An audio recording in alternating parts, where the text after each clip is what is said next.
Hello and welcome to Basketball Talk Pro. My name is Ron Ekker. In kind of analyzing this show, I guess that's what you call it, Google has all kinds of analytics. One of the things that kind of surprised me was, they list your viewership, people that have watched the show. They don't list them by name, of course, but by geography and types and things like that. And I found out that 80% of the viewers of us watch it on a mobile phone or iPad or something. And I'm not very knowledgeable in those areas, but I did get on, and surprisingly I found out my phone actually you can watch it on. I got on and took a look at it to see what it was like, and I can understand why people do it. But from a coach's standpoint, I think this: if the lecture part is okay, but when we do things like in the last session where we actually go on the floor, I think you will see better all of the things and learn better from them if you see it on a larger screen. It gets too small. I'm not that tall. I'm taller than that, and I just think it would help you to study it. And then another thing I'd like to mention to you, I know I talk a lot about the book I wrote. I'm not trying to make that book a bestseller, but it is an explanation of what I feel. And I can't take so much time in these sessions. I try to keep them 15 minutes and under, but it is all explained in the book. And that book is basically an explanation of a system that I believe in. I call it the monk system, and someday I'll explain that name to you as well. But I can't talk to you honestly about somebody else's system. I can only talk to you about things that I have worked with and I have found to be good, and in my studies of the game and my experience of coaching in the game. And so I stay with pretty much what's in that book. I try to develop it so that everything is usable for coaches, but if you want a clear explanation, a more detailed explanation, then you're going to need to find it in the book. And but it makes life a lot more simpler for anybody in anything you do, and especially in coaching. If you have a system that you focus on, that you build, you become an expert in that area. I see so many that are trying to be an expert in all kinds of things. And to me that doesn't work, and I've seen it fail so many times. The coaches that I've seen that really are good coaches have a system, and that brings your focus into what you're doing.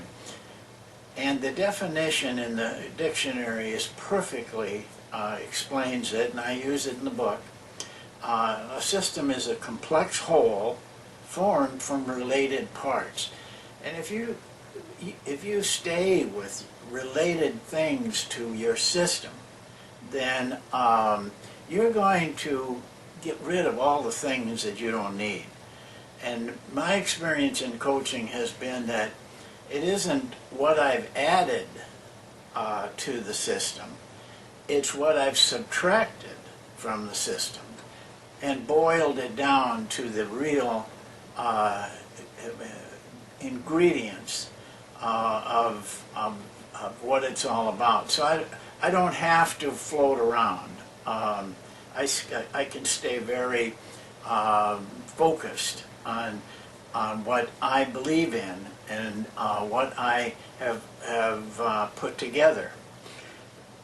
I think that it simplifies everything. It makes me feel much more confident of everything because I'm not going off in different directions. But I would like to take a couple minutes today, and I hope it just doesn't get too long, and talk to you about a couple of ways that you can help yourself build a system. And the first one, both of these things I'll show you in kind of a PowerPoint demonstration. But first is vision. You got to know where you're going. You got to have an idea of what you want. It's not a goal so much as a mission statement, I guess. But it's what you really want your whole to be. And second, I think it has to be built on values. What you value, what's important to you. But that takes some soul searching. Don't just grab at things, but build it from yourself.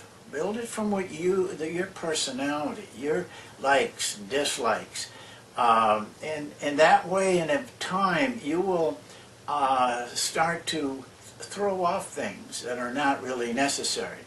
So let's quickly go to the list of things, and I can give you an example of, first of all, a vision statement, and second of all, of values. They're my values. They're in the book. But it's a model for you maybe to follow, to give you some help. So at this time, I'm going to move over. The first thing that we mentioned there was a vision. This is a statement, and I think if you really have a clear idea of where you want to go with your system, you can write it in a couple sentences.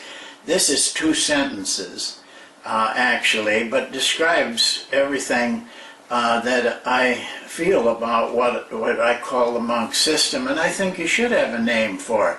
I'm not going to go into how I happen to name it monk, but I think you ought to have a name for what your system is about. And the monk system, the name monk, relates to my values in building this system. So I'll just read it so that everybody is clear. Please, if you're an English major out there or no grammar or anything, this is not a well-constructed statement from that standpoint, but it does tell you what I feel. The monk system is a comprehensive training and playing method formulated on an unpredictable offensive plan that utilizes movement and improvisation, and a ruled defensive system designed to control unpredictable and predictable offenses. It answers the need of playing in the spaces and embodies a player training method that is appropriate to any system. That's my idea of where I want to be, or want to go. These are the values that my values. I'll just, it's really only 5 of them, because one of them one of my values is having a system. First of all, improvisation. I believe in it. One of the things I have learned is that most basketball is played with players making things up, and if you, as a coach, I think you need to train that because they're going to do it a lot whether you train them or not, so you might as well have them playing together in a system. All your players know how to improvise. They learn how to do that on the playgrounds and in pickup games, but they learn to do it as an individual. What your job as a coach is to bring it together in a group improvisation.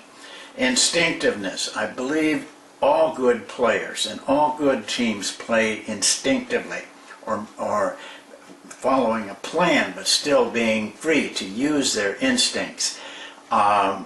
This is my word. It's not a word in the dictionary. I don't know why not. I just added NESS to it, and all kinds of words that have NESS on it. So it's easier for me to say instinctiveness. Of course, the third one's a system, which we were talking about. The fourth one is a learning system. And in this, I put the emphasis on learning, not on teaching. Guys love to show how good a teacher they are, but players learn better in a lot of cases with no teaching. They learn by doing things and working through things. So I'm more concerned about how they learn, and I want things to be simple. Basketball's a very fast game. I don't understand complexity in our game. The simpler we can keep things and not make them complicated for the players, the easier they will learn. And of course, repetition. Repetition builds instincts. And you can't shortcut that. And so to me, that's a very important value. Now you all have to sit down and go through and find out what's important to you. And it'll change as you grow in this business. But I'm showing you this only because it might shorten the learning curve a little bit, might help you, give you a model. And by the way, I'd like to tell you that I believe in improvisation in my personal life as well. And when I prepare these sessions, I do have an outline, and I do give me some key words that I want to follow. But basically what happens is I end up going off of that pattern and going on my own a little bit, and sometimes that is a reason why some of my statements may seem a little funny, but I've learned through experience that some of the better things I say, the more clear things, the things that people understand better, come when I haven't even thought about them until I get started. So that's it. Another session. I appreciate all the people that are joining. I just hope that we're reaching out to coaches. There's some coaches that I know are watching that really don't need to listen to me. But what I'm trying to reach is the coaches that are going through the tough things and trying to learn and taking the steps that they have to take. And you can't beat experience in coaching, or I think in anything, but coaching especially. You just have to do it and learn from it. But maybe we can shorten the curve a little bit for you and help you maybe show you some things that you shouldn't do, and make your coaching career a little bit better, because we want good coaches in our profession, because we touch a lot of lives, a lot of players, and we need people that are well versed in what they're doing and are doing the right thing, because they have the right qualities in their mind. They have the right values. So that's it for this time. See you next time. Thank you.